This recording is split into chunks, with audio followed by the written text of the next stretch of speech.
Welcome to Haaseline Entertainment, Haas on Haunted Hill. If you remember last time, we talked about the wonderful Shining movie from Stephen King, um, and Jack Nicholson.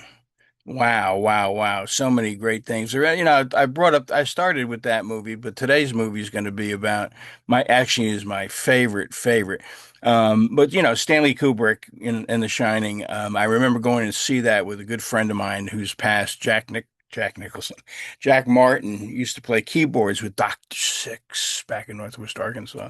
And it was funny, Jack had this thing where he would buy one movie ticket and then he'd say he bought two and he would take the one in and he would say I bought two but I put them on my dash and that got stuck down in the window, and ultimately he'd get another ticket, so it was like a buy one get one every time I went with the guy. And we saw some pretty crazy films together. He was kind of a wild kind of guy. But anyway, today we're going to talk about the Exorcist, Linda Blair. Oh my God, what a great movie.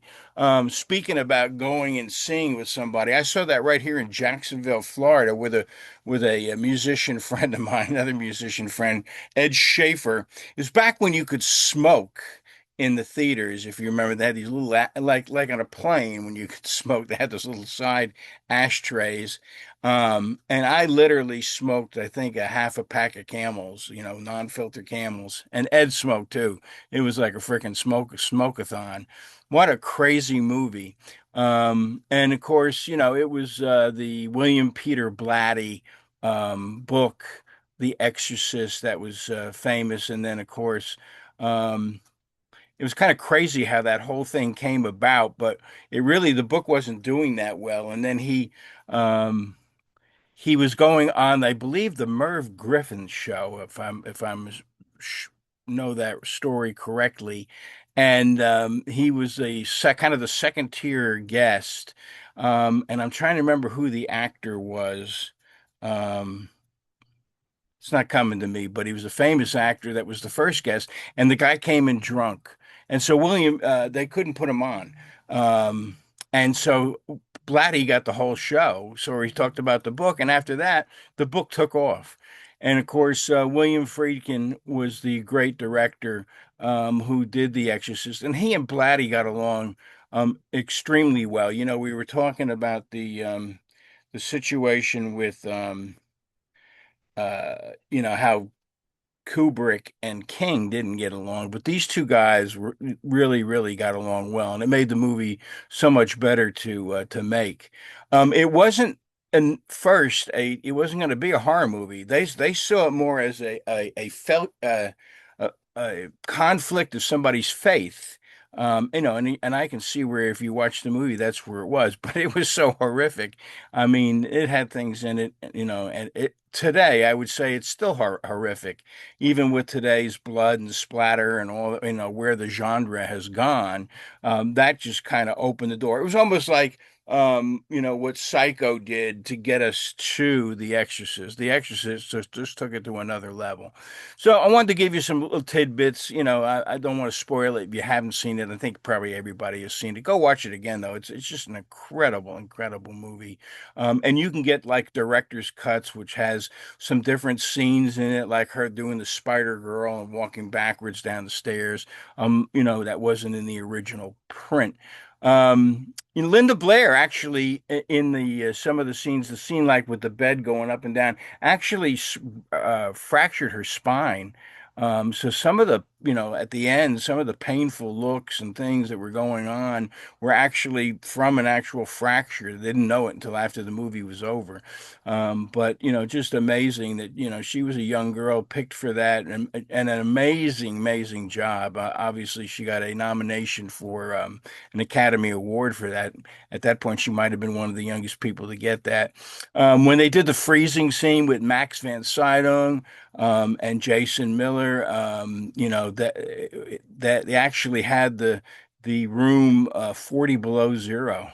So the cold breath and everything that you see in that is true. And it was very, very cold in that room when they filmed that stuff. Some interesting pieces, if you know that they use some body doubles and for the and Linda Blair and in some of the scenes, but she did most of the stuff. Mercedes McCambridge actually did the voice of of the Exorcist when she had turned, and she was just an old Broadway and film actress, and she would swallow raw eggs and smoke cigars and drink whiskey to get her voice into that amazing, amazing voice that you hear in the movie.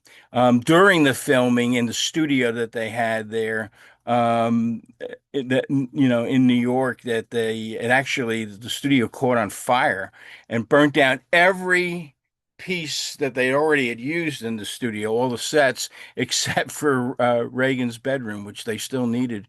Kind of an amazing thing to have happened um, in that um, in that fire. And then another interesting piece is Father O'Malley, who was the other priest, that gay read. Father Damon, his last rites, was actually a real priest, teaches, I think, at Fordham. And Anyway, he was an actual, real Catholic priest. A woman named Eileen Dietz was Pazuzu. When you see McCambridge was the voice, Mercedes McCambridge, but Eileen's face, when you see these glimpses of Pazuzu, in fact, there's so many things and licensing pieces that come from The Exorcist. There's Pazuzu right there. If you know, that was the Eileen Dietz was actually made up, and she was a soap actress in the at that time. There's a lot of great, toys and things that are still around. Funko, obviously, doing some great things. Um, you can pick up some cups with all kinds of fun stuff. Of course, Funko does the amazing Funko, um, Reagan, and obviously Reagan is the main thing there. Obviously, some great masks and things. Um, the movie's been around forever. They're even creating old VHS boxes with all kinds of fun stuff in it. There's the original VHS tape of it. And then, of course, Father Karras, Jason Miller in a Funko version. Um, so just a lot of fun stuff that still happens. Vans did an Exorcist shoe, obviously numerous teas. The movie is still very, very and it did come out with a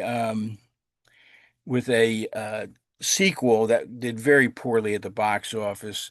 I'm not going to even give it a whole lot of time here. And there actually is another one that is being done and just finished up and should be out next year. So hopefully that will be a better one than the one that came out, which is from the guy that did the three Halloween movies. But it was terrible. I think it was called Exorcist Believer. And maybe we'll get to that at some point, but nothing will ever replace the uh, the amazing Linda Blair, and of course Ellen Burstyn played her mother. She got a nomination for Best Actress. Jason Miller got an Best Actor. It did win two Oscars, one for screenplay. William Peter Blatty did win for the screenplay and sound. Obviously, it had some amazing, amazing sound in that movie. Best Director, Best Film were nominations, but did not win. So those two did win. And won numerous other awards, the Golden Globes and other ones where it did, pan out to win. I think I'm going to go out on a limb here and say Linda Blair, I think, did win like Best Actress or Best Newcomer when it came to that in some of those other second tier from the Oscars. The vomit that came out of her mouth was actually, as you would think, pea soup. Um, and so that was kind of interesting that it actually was. Um, in fact, it wasn't supposed to be um, spit. I think it goes right on Jason Miller's eyes and stuff. It wasn't supposed to be that way. There were a lot of things in that movie that kind of went wrong, but made the movie right during uh, the filming of it. Um, it was based on an actual true story of an exorcism of a boy in Missouri, a 13-year-old boy, just so you kind of know that little piece. Um, so again, it was an amazing movie, The Exorcist. I can't imagine you'd have to have been like born yesterday if you haven't seen it. But I think that it does. It is just to go watch that again and to see how amazing that film was, way ahead of its time. Today with CGI and all that kind of stuff, it's kind of sad.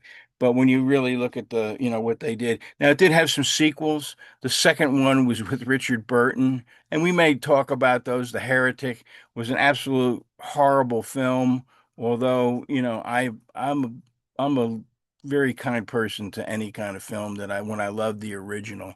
The third one was actually really, really good, called I think they've renamed it Legion, Exorcist 3. Had Brad Dourif in it, and it had George C. Scott. Um, and then there was a controversy with two movies that were being made, kind of a prequel, and it actually split up in the middle of this massive argument, and became two other, I think, Exorcist Dominion, and then another one. I think Rennie Harlan actually might have taken off on one of them, and it's just a crazy thing that happened. So two separate prequels came out, not, and again, I'm very forgiving, not bad. And again, then that Exorcist Believer came out. Um, I'm hoping that this new one that's coming out will be will bring the Exorcist back. Obviously, there's nobody going to replace. I think Linda Blair was, by the way, in the Exorcist Believer, as well as Ellen Burstyn. I mean, the only thing I can say that I love about sequels is when they bring some of the nostalgia pieces back. And there has been, I think we talked about with The Shining, Doctor Sleep did that. And I think that saves some of these sequels and prequels, when they do kind of hang on for some of us old people that saw the original stuff come out. Anyway, a great film. It should be in your collection if you're a horror fan. And I have it as my number one all-time favorite horror movie. So we'll be back next week. This again is Haaseline Entertainment, Haase on Haunted Hill. We'll catch you next time here in the cave of the Haase on Haunted Hill. Take care and have a blessed week.